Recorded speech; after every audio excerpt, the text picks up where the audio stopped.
সেই রাত্রি যোগে আজ পাহাড় পর্বতে দেবী মা মনসা আমার কি করেছে, তার নিজ রূপটি দূরে রেখে একটি ভ্রমর মাছি রূপ ধারণে ধরেছে। এবার ভ্রমর মাছি হয়ে পদ্মা, ভ্রমর মাছি হয়ে পদ্মা,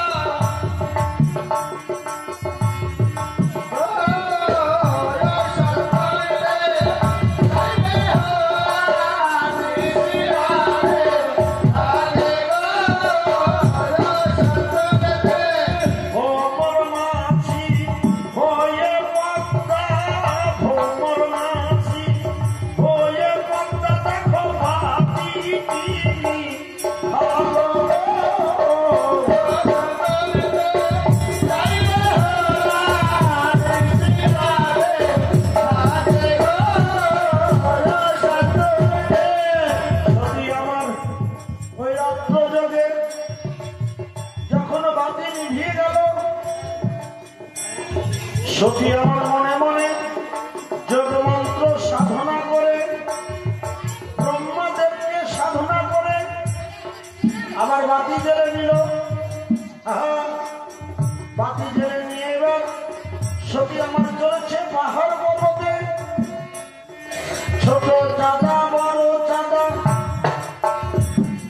শতমূল ঈশ্বরমূল বিশল্যকরণী, 5 রকমের গাছ গাছরা সখী আমার আজ ঝেড়ে বোঝা বেঁধে নিয়েছে। আবার মনে মনে চিন্তা করে এই ঔষধ আমাকে বন্টন করতে হবে।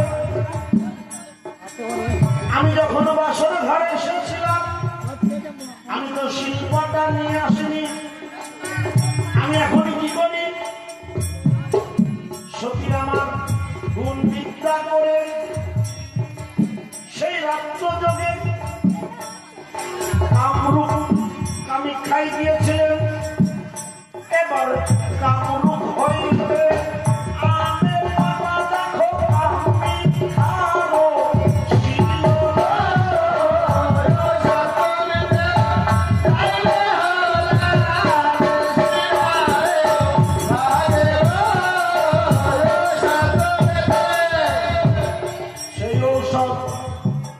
আজ সত্যি আমার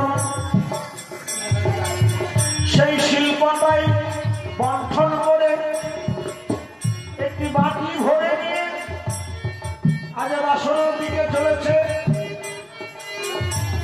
স্বামীকে খাওয়াবে বলে এদিকে দেবী মা মনসা মনে মনে চিন্তা করে এই ঔষধ আজ যদি লক্ষ্মীটার ভক্ষণ করে তাহলে এই ধরাধামে আমার পুজো প্রচার হবে না। এই ঔষধ তো লক্ষ্মীটাকে খেতে দেওয়া যাবে না, তাহলে আমি এখন কি করি। তাই দেবী মা মনসা কি করেছিল, একটি ভজন চিল রূপ ধারণ করেছিল। ভজন চিল, ভজন চিল রূপ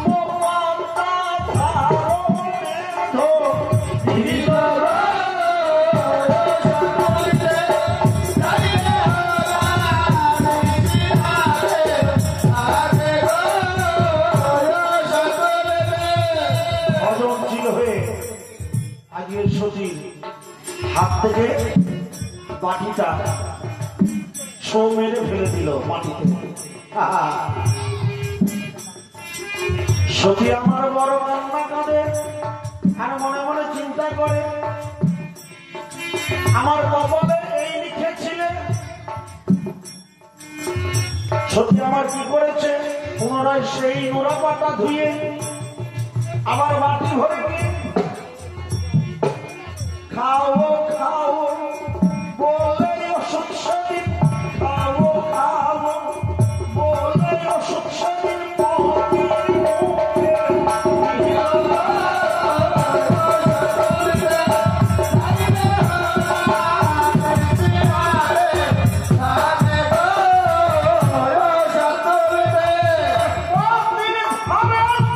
I'm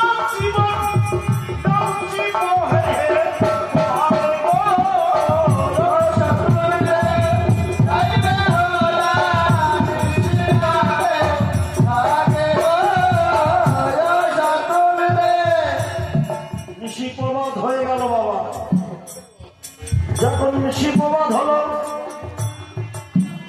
আশেপাশের লোক সব জানাজানি হলো।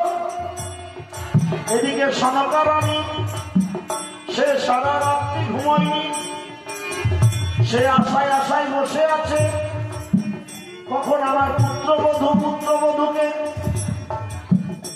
আমি বরণ করে নিয়ে আসবো আমার ঘরে। সেই আশায় পঞ্চপ্রদীপ জ্বালিয়ে, চারণকুলো প্রদীপ সাজিয়ে বসে আছে। এমন সময় হঠাৎ খবর এলো ওই বাসর ঘরে লক্ষ্মীদার মৃত্যুকে বরণ করেছে। তাই সনকা রানী আমার ছুটে যায় পুত্র দেখিবারে। আমার চান সদাগর পিছনে পিছনে যায়, গিয়ে দেখে তার পুত্র এ দেহ রেখেছে। আমার চান সদাগরে কাঁদতে কাঁদতে